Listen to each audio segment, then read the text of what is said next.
Nossa reportagem. A gente fala mais sobre a equipe de transição do governo de Tarcísio de Freitas aqui em São Paulo e possíveis nomes para assumir as secretarias estaduais aqui no estado de São Paulo. O repórter João Vitor Rocha traz mais informações sobre os bastidores dessas escolhas, João.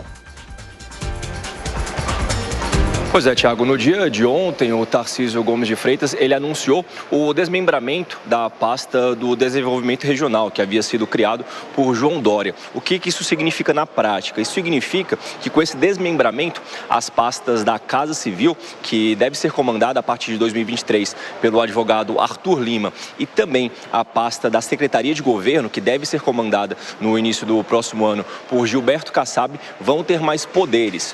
Kassab, que é um grande articulador, reconhecido articulador tanto aqui no estado de São Paulo quanto em Brasília, com esse desmembramento ele vai pegar todo o poder de articulação do futuro governo aqui de São Paulo para si, tanto com as cidades do interior, quanto com a Alesp, a Assembleia Legislativa aqui do estado de São Paulo, e principalmente com o Palácio do Planalto, com Brasília. Como é sabido, Gilberto Kassab tem uma relação boa, uma próxima relação com o presidente eleito Luiz Inácio da Silva, diferente de Tarcísio Gomes de Freitas por conta do seu histórico. Então será Kassab o responsável por fazer essa ponte entre São Paulo e também o governo federal. Outros nomes de coordenadorias temáticas desses eixos de transição também foram anunciados no dia de ontem por Tarcísio, e dois nomes se destacam. O primeiro, que é Capitão Derrite, vai ficar responsável pela transição da segurança pública aqui do estado de São Paulo nesse último mês de transição. Ele que é o nome esperado para assumir essa pasta da Secretaria de Segurança Pública a partir de 2023, e também do economista Renato Kinoshita, que deve ficar responsável pela pasta da Fazenda no próximo ano. Ele vai comandar os cofres aqui do estado de São Paulo a partir de 2023. No dia de hoje, a partir de 2h30 da tarde, mais ou menos, o governador eleito Tarcísio Gomes de Freitas deve fazer uma coletiva de imprensa aqui no seu QG de transição, na região central de São Paulo, para anunciar novos nomes que vão fazer parte do seu secretariado a partir do próximo ano, Thiago. Bom, a gente fala mais sobre a transição de governo. João Vitor Rocha vai voltar daqui a pouco com outras informações, girando os nossos comentaristas. A gente começa pelo deputado Coronel Tadeu.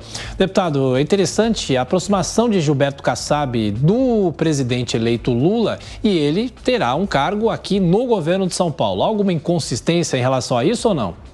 Não vejo não, Tiago. Veja só, o ministro Tarcísio ele vai pautar o seu secretariado e todo o seu trabalho de uma forma muito técnica. Assim ele fez no Ministério da Infraestrutura e foi muito bem sucedido. O trabalho que ele realizou por mais de 3 anos no Ministério da Infraestrutura se deve ao fato de ele ter escolhido pessoas técnicas. Mas, entretanto, agora ele é governador do maior estado da federação. E não se governa um estado de São Paulo sem política. Para isso, ele tem que se juntar com pessoas habilidosas no campo político. E não tenho nenhuma dúvida de que o Gilberto Kassab é um dos maiores articuladores hoje do Brasil e vai poder ajudá-lo, principalmente no relacionamento com a Assembleia Legislativa e também com o governo federal. Amanda? Todos os olhos se voltam para o Tarcísio. Por enquanto, ele não nomeou ninguém dessa ala bolsonarista raiz para o seu secretariado. Ele recebeu, semana passada ou retrasada, o deputado Eduardo Bolsonaro, filho do presidente Bolsonaro, aqui em São Paulo. Houve essa conversa com ele, com outro aliado próximo, Gil Diniz, mas mesmo assim, até agora, pelo menos os primeiros anunciados são de uma cota muito mais técnico, de um perfil, de uma cota técnica, um perfil técnico, como ressaltou o deputado Coronel Tadeu, do que propriamente de uma ala ideológica. Você tem o Renato Feder na educação, que já desempenhou esse mesmo papel no Paraná. Você tem o Gilberto Kassab, que tem ascendido como um aliado cada vez mais importante do Tarcísio. Ele apoiou o Tarcísio, inclusive o vice-governador Felício Ramute, na chapa do Tarcísio desde o primeiro turno, e deve ajudar Tarcísio a navegar por essas águas políticas. Afinal de contas, será a primeira vez, efetivamente, que Tarcísio vai navegar. Apesar de ter sido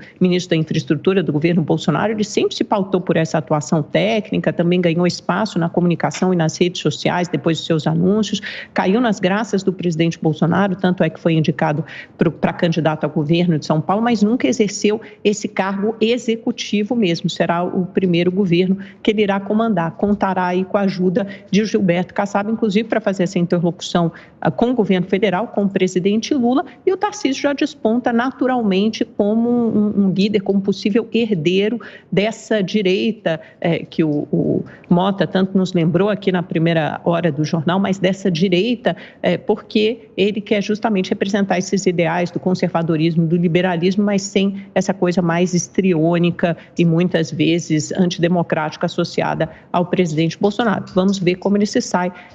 Tem tudo a ver com 2026, com a sucessão daqui a 4, com a disputa presidencial daqui a 4 anos.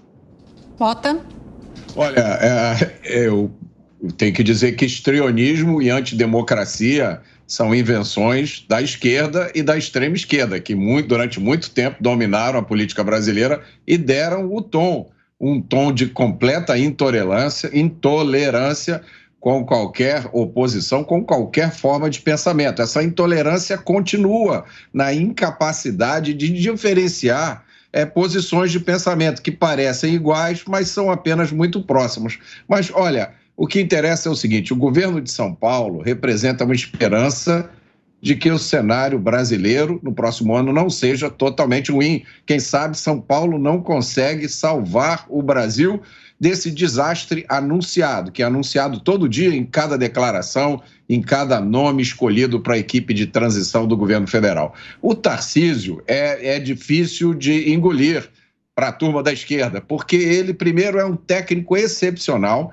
ele traz currículo e realizações impressionantes, e ele está aprendendo muito rapidamente a navegar no mundo político. Está aí um exemplo dele ter incluído o Gilberto Kassab na sua equipe, e ele incluiu também o capitão Derrite, que, na minha opinião, hoje no Brasil é provavelmente o político que mais entende, está mais preparado, fez mais o dever de casa na área de segurança pública. Isso é fundamental para se combater a chuva de asneiras que já começa a vir desse suposto novo governo, como essa história do desencarceramento, que é um absurdo que não tem tamanho, do desarmamento. A gente acabou de ver, né? A equipe de transição quer retirar os fuzis. Eu quero saber da equipe de transição quem é que vai vir aqui no Morro do Alemão, no Morro da Pedreira, no Complexo da Maré, retirar fuzil da mão de traficante. Eles não vão, porque, na verdade, nessas áreas vigora uma suspensão das operações policiais desde junho de 2020, uma decisão ideológica que foi tomada por gente apoiada pela esquerda, gente de esquerda. É uma vergonha essas declarações. Graças a Deus, parabéns ao governador Tarcísio de Freitas, porque em São Paulo ele vai ter o capitão Derrite cuidando da segurança na transição. É muito bom.